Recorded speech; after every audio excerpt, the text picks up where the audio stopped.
I, Donald John Trump, do solemnly swear that I will preserve, protect, and defend the Constitution of the United States.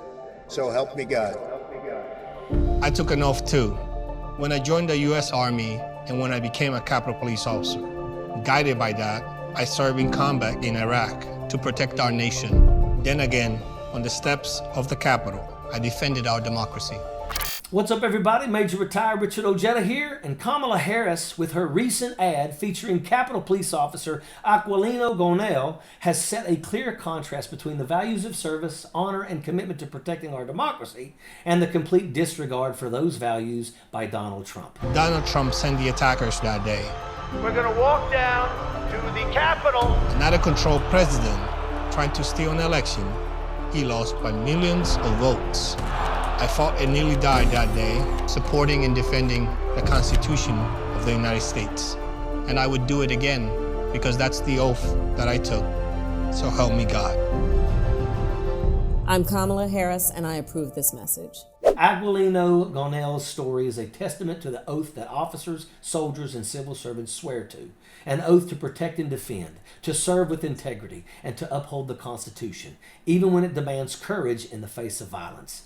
On January the 6th, Gonell did exactly that, putting his life on the line as he defended the Capitol from insurrectionists sent by none other than Donald Trump.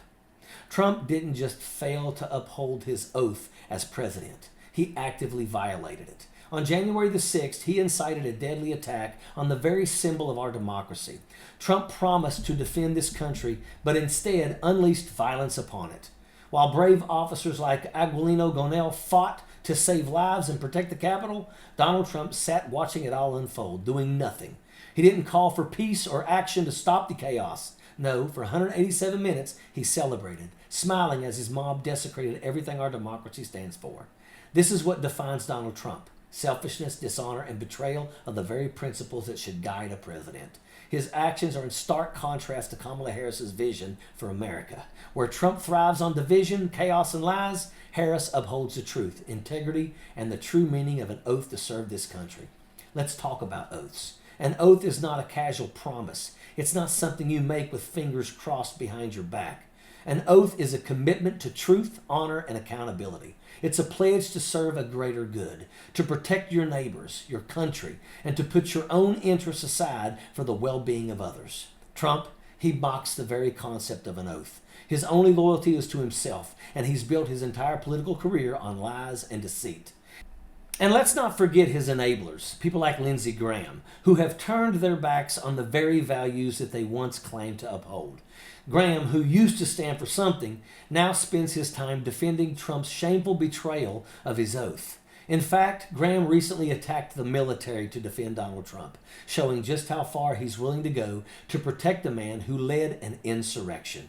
No one has ever been as dangerous to this country as Donald Trump.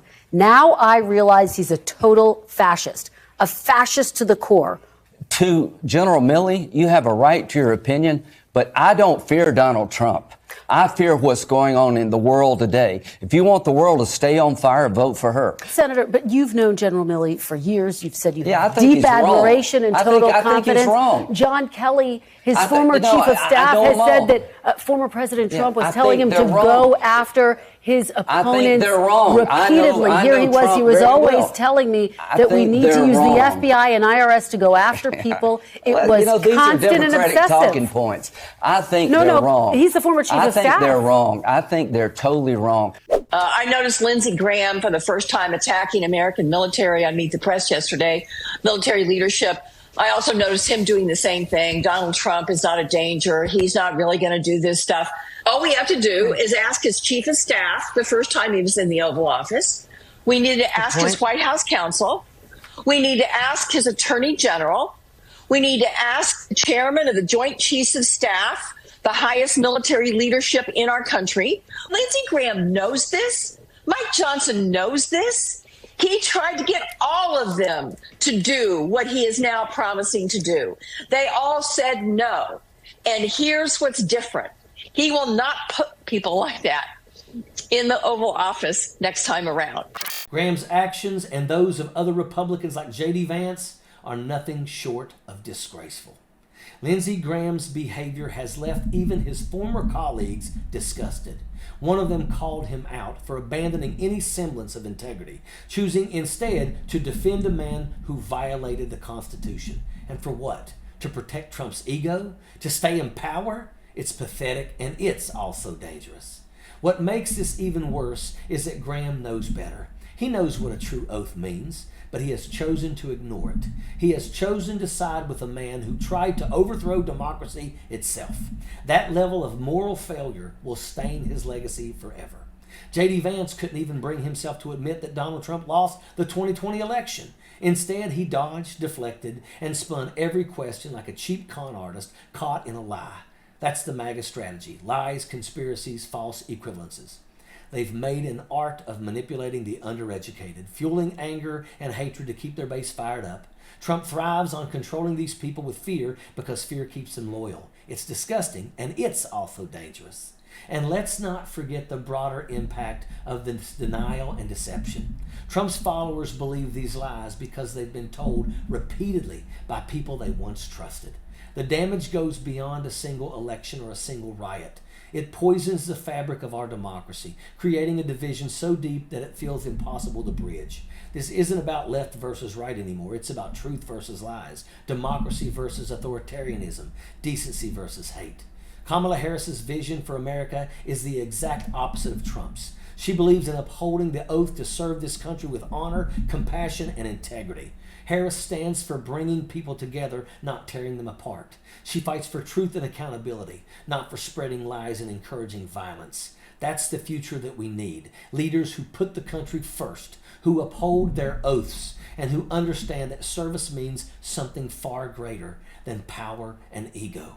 Trump's ideology is about one thing: Donald Trump. His followers, his enablers, they're all complicit in the most shameful act in modern American history: the attempted overthrow of democracy on January the 6th. And they want you to forget it. They want you to forget the violence, the planning, the premeditated attack on the Capitol. But we will never forget. They want you to think it was just another protest or a day of love. But it was nothing short of an attack on the very heart of our democracy. People died, lives were ruined, and our reputation on the world stage was diminished. For what? To feed the ego of a man who can't accept that he lost a fair and free election? That's not leadership. That's cowardice. And every person who stands by Donald Trump today stands by that cowardice. We need to stand up for truth. We need to hold on to the values that make this country strong, the values that people like Aguilino Gonell fight for every day. That's the America we must protect, not the self-serving, power-hungry vision of Donald Trump, Lindsey Graham, J.D. Vance, and their MAGA cronies. Kamala Harris knows what it means to serve. She knows that protecting this democracy means more than political games and lies. It means taking an oath seriously, honoring it, and standing up when it matters most. That's what we need in our leaders, and that's what America deserves. And that is an absolute fact. Sappers clear the way, airborne all the way.